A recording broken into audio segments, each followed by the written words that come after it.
প্রিয় কোরআন শিক্ষার্থী বন্ধুরা, আজকের এই ভিডিওতে আমরা সূরা হুমাযা বানান করে টান গুণা মদ আদায় করে সহিহ শুদ্ধ করে আপনাদেরকে শিক্ষা দেব। চলুন বন্ধুরা শুরু করি। আউযু বিল্লাহি মিনাশ শাইতানির রাজীম।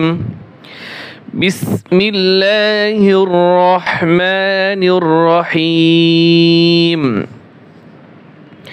ওয়াও ইয়া জবর ওয়াই, লাম লাম দুই পেশ লুল, ওয়াইলুল লাম জেরলি, ওয়াইলুল্লি, কাফ লাম পেশ কুল লাম জেরলি কুল্লি, ওয়াইলুল্লি কুল্লি, হা পেশ হু মিম জবর মা হুমা, জা জবর জা হুমা জা, তা লাম দুই জের তিল হুমা জা তিল, লাম পেশ লু মিম জবর মা লুমা জা জবর জা লুমা জা তাজের তি লুমা জা তি।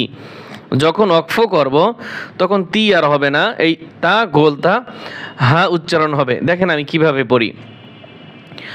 ওয়াইলুল্লি কুল্লি হুমাযাতিল লুমাযা। আবার ওয়াইলুল্লি কুল্লি হুমাযাতিল লুমাযা। দেখেন এখানে একটা মজার বিষয় হচ্ছে, এই থেকে এই পর্যন্ত কোথাও কিন্তু টান নাই। আর এখানে আরেকটা নিয়ম আছে, যদি আপনি এই আয়াত এই সামনের আয়াতের সাথে মিলাইতে চান, দুই আয়াত একসাথে পড়তে চান, তাহলে এই ছোট্ট একটি নুন আছে, এই নুনকে ধরে আপনাকে পড়তে হবে। ঠিক আছে, এখানে নুনে এই লাম ধরবে। কিভাবে? ওয়াইলুল্লি কুল্লি হুমাযাতিল লুমাযাতি নিল্লাযী, তখন এখানে তাই থাকবে, হা উচ্চারণ হবে না, নিল্লাযী হবে। ঠিক আছে, তাহলে আমরা ভেঙ্গে পড়ার চেষ্টা করি। আর এখানে এখন যে এই যে হামজা আছে, হামজার উপর একটি জবর ধরে পড়তে হবে। এটি হচ্ছে আরবি ব্যাকরণের নিয়ম।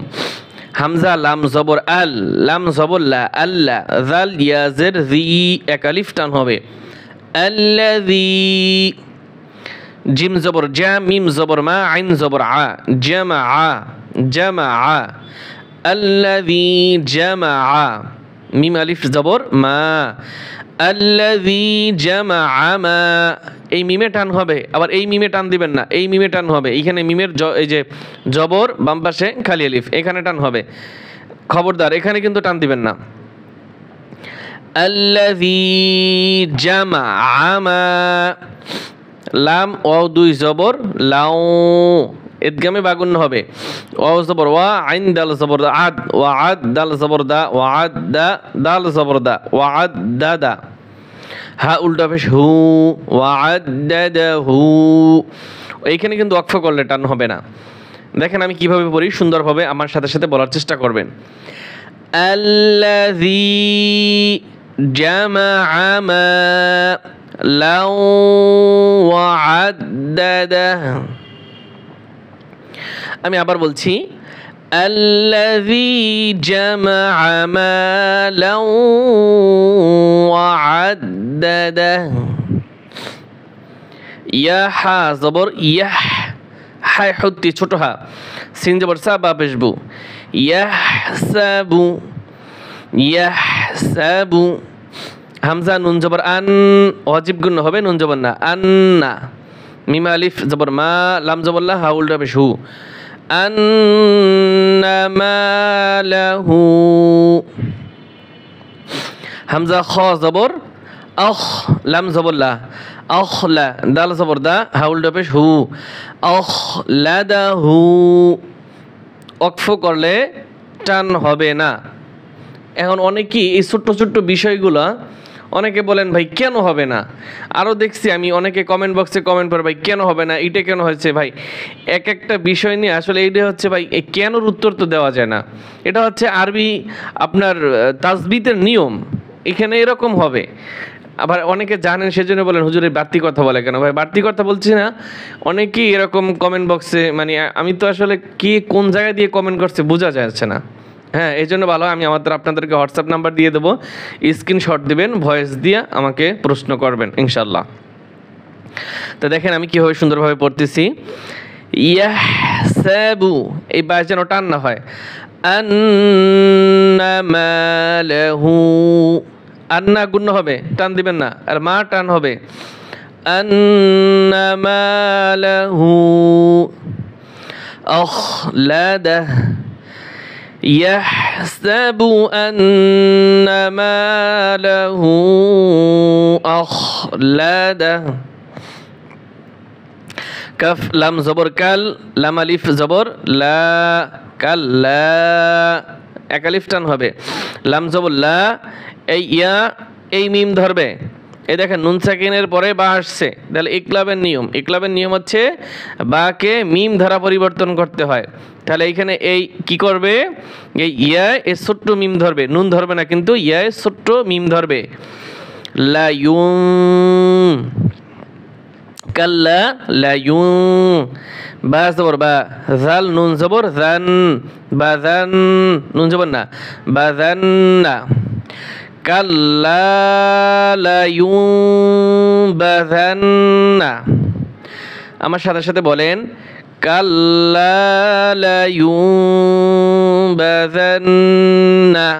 নুনে টান দেবেন না গুণনা করবেন ফালাম জের ফিল হা পেশ হু ফিল হু ত জবর ত ফিল হু ত তা যেন না হয় ত ফিল হু ত মিম জবর মা তা জেরতি ফিল হু ত মাতি আর এইখানে এই যে তা গোলতা সব সময় ওয়াকফের সময় হা উচ্চারণ হয় কিভাবে দেখেন ফিল হু ত মা ফিল হু ত মা كلا لينبذن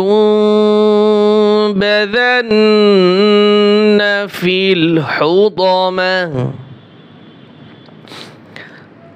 واو زبر وا ميم الف زبر ما তিন আলিফ টান হবে ওয়া মা হামজা দাল জবর আদে কলকলা হবে ওয়া মা আদে রা খারা জবর রা وما أدراك كف زبرك وما أدراك ميم لام زبر مل وما أدراك مل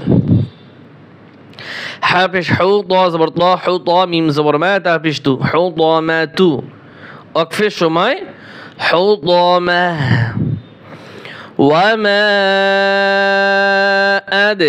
أدراك ما الحطمة আবার বলেন আমার সাথে সাথে বলেন وما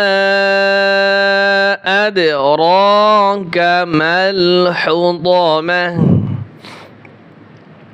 নুন আলিফ জবর না এক আলিফ টান দিবেন র লাম পেশ রুল লাম খারা জবর ল হা লাম জার হিল নারুল্লাহিল আমার সাথে সাথে বলেন নারুল্লাহ ল হবে লা হবে না কিন্তু নারুল্লাহিল মু মিম ওয়াও পেশ মু এক আলিফ টান হবে কফ জবর ক দাল জবর দা কদা তা পেশ তু মু কদাহ নারুল্লাহিল মুকাদা নারুল্লাহিল মুকাদা এখানে হামজার উপরে জবর ধরবেন আর যদি মিলিয়ে যান তাহলে নারুল্লাহিল মুকাদাতুল্লাতি এই তা এই পাশে লামকে ধরবে আর যদি থামেন ওয়াকফ করেন মুকাদা আল্লাতি তাহলে আমি সহজভাবেই আপনাদেরকে পড়াই আলাদা আলাদা হামজা লাম জবর আল লাম জবর লা আল্লাহ তা ইয়াজের তি আল্লাতি তা ত জবর তাও যেন তা তা জবর তাত যেন না বলেন একটা তা আর একটা ত তা এবং ত তা পাতলা ত মোটা তা ত জবর তাও ত জবর ত তাও ত লামজলি আন পেশ হু তা তনি উ আইন জবর আ এই লাম এই পেশে লামকে ধরবে আলাল লাম লাম জবর লাল আলাল হামজা ফা জবর আফ হামজা জের ই দাল জবর দা আফ ইদা তা জের তি আফ ইদা তি ওয়াকফের সময় আফ ইদা। আমি এখন রিডিং বলছি আল্লাতি আল্লাতি তাত্তালিউ তাত্তালিউ তাত্তালিউ আলাল আফইদা আলাল আফইদা। হামজা নুন জের ইন নুন জবর না ইন্না হা আলিফ জবর হা ইন্নাহা আইন জবর আলাম ইয়া জবর লাই আলাই হা মিম জের এই হা এই পেশের মিমকে ধরবে গুণ্য হবে হা মিম জের হিম আলাইহিম মিম হামজা পেশ মু ধাক্কা দিবেন টান দিবেন না। সদ জবর সদ